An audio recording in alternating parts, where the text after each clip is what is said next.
Pemirsa, untuk mengetahui kondisi para korban luka dan proses identifikasi jenazah korban kecelakaan kereta api di Stasiun Bekasi Timur, informasi akan disampaikan rekan Tia Iskandar dari RSUD Bekasi dan Kausar Prabowo di Rumah Sakit Polri Kramat Jati, Jakarta Timur. Tia, bagaimana kondisi terkini para korban di RSUD Bekasi dan apakah ada perkembangan terbaru jumlah korban saat ini yang masih dirawat di sana?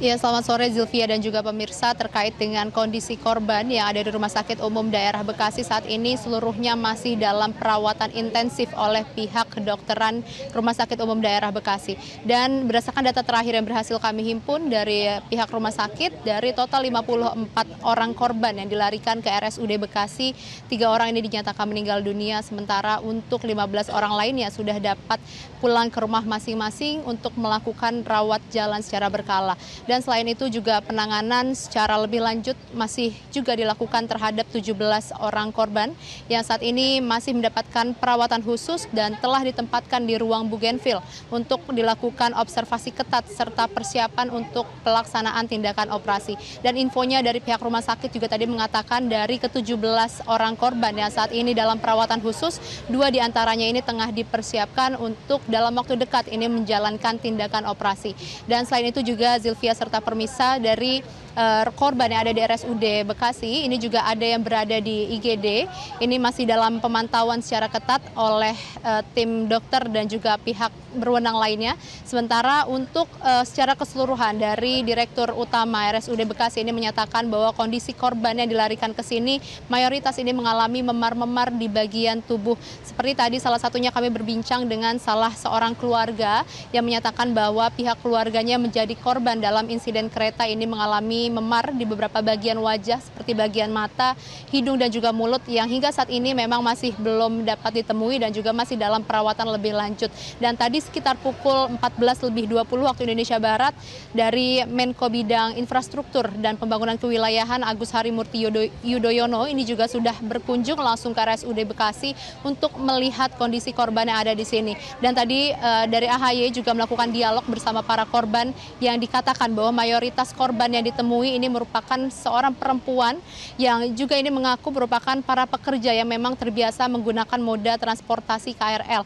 Dan dari AHY juga menyatakan meski saat ini korban masih terbaring di dalam rumah sakit, keseluruhan ini mayoritas masih dapat berkomunikasi dengan baik dan beberapa di antaranya sedang menunggu tindakan operasi lebih lanjut. Dan sementara untuk dari rumah sakit memang masih terus mengintensifkan perawatan kepada para korban dan tentunya kami di sini masih akan terus mengupdate kembali terkait dengan informasi berapa jumlah korban nantinya dan juga seperti apa kondisinya. Demikian yang dapat dilaporkan. Kembali ke Anda di studio, Zilvia. Terima kasih Tia Iskandar. Kita beralih ke Kausar Prabowo. Kausar, apakah sudah ada perkembangan jumlah jenazah yang berhasil diidentifikasi di Rumah Sakit Polri?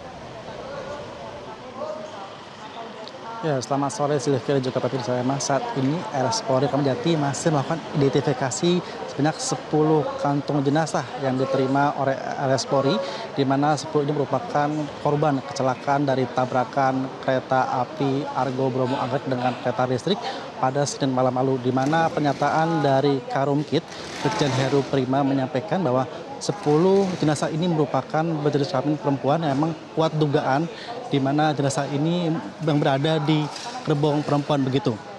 Dan berdasarkan data terbaru pada pukul 3 sore tadi kami sempat menghubungi melalui pesan singkat kepada Karumkit Brigjen Heru Prima. Memang pihaknya masih melakukan rekonsiliasi terkait dengan data-data antemortem dan juga data postmortem. Di mana data antemortem ini merupakan data yang diperoleh dari pihak keluarga, sedangkan data postmortem ini merupakan data yang dimiliki oleh pihak rumah sakit begitu. Di mana tadi pihak Karumkit juga menghimbau agar pihak keluarga membawa data-data postmortem berupa foto yang terlihat gigi dan juga sidik jari yang berada di ijazah sekolah begitu. Dan berdasarkan informasi terbaru, berdasarkan pantauan kami di lapangan, memang di belakang saya sini sudah ada pintu kaca yang jika dilihat atau terlihat sedikit ada celahnya, sudah ada sejumlah peti jenazah berwarna coklat. Artinya memang beberapa jenazah sudah berhasil diidentifikasi, namun kami pihak awak media masih menunggu pukul berapa pihak Karumkit RS Polri yaitu Brigjen Heru Prima akan melakukan konferensi pers untuk menyampaikan data-data hasil identifikasi begitu. Dan tadi kami sempat juga berbicara dengan salah satu pihak keluarga korban yang berada di posko antemortem yang berlokasi di seberang tempat saya melaporkan saat ini, di mana pihak korban juga saat ini masih menunggu terkait dengan informasi terbaru terkait hasil identifikasi dari pihak Rumah Sakit Polri ini, di mana mereka sudah menunggu sejak pukul 12 siang tadi untuk mendapatkan informasi terbaru terkait dengan keluarga korban yang diduga berada dalam kejadian saat tabrakan Senin malam lalu, di mana ada beberapa keluarga korban yang menyampaikan bahwa keluarganya sudah memastikan bahwa ada keluarganya yang berada di gerbong ini karena sempat mendapatkan informasi dari pihak Basarnas ada handphone yang diduga milik pihak keluarganya. Artinya memang saat ini pihak keluarga tersebut hanya menunggu informasi terkait dengan kepastian dari keluarganya ini dari pihak RS Polri ini begitu.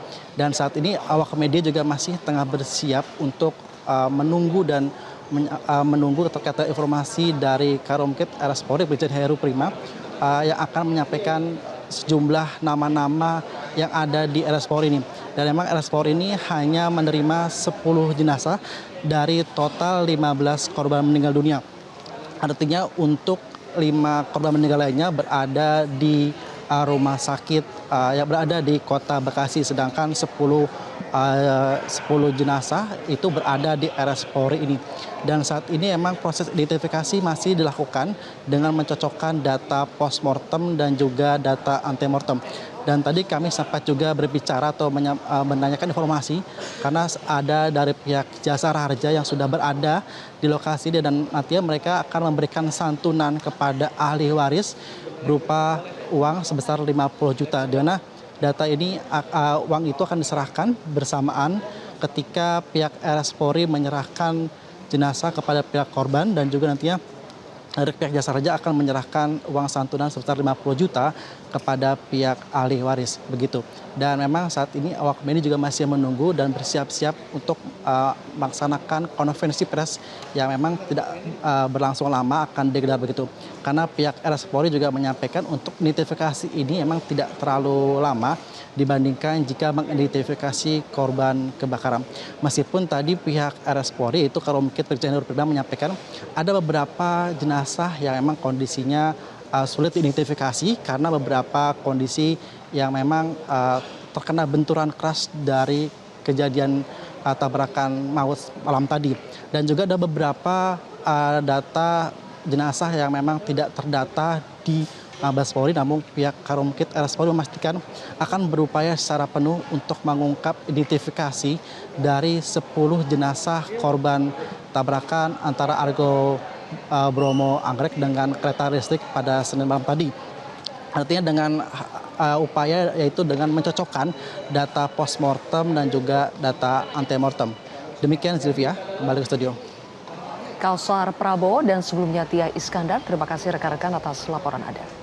Jelajahi cara baru mendapatkan informasi. Download Metro TV Extend sekarang.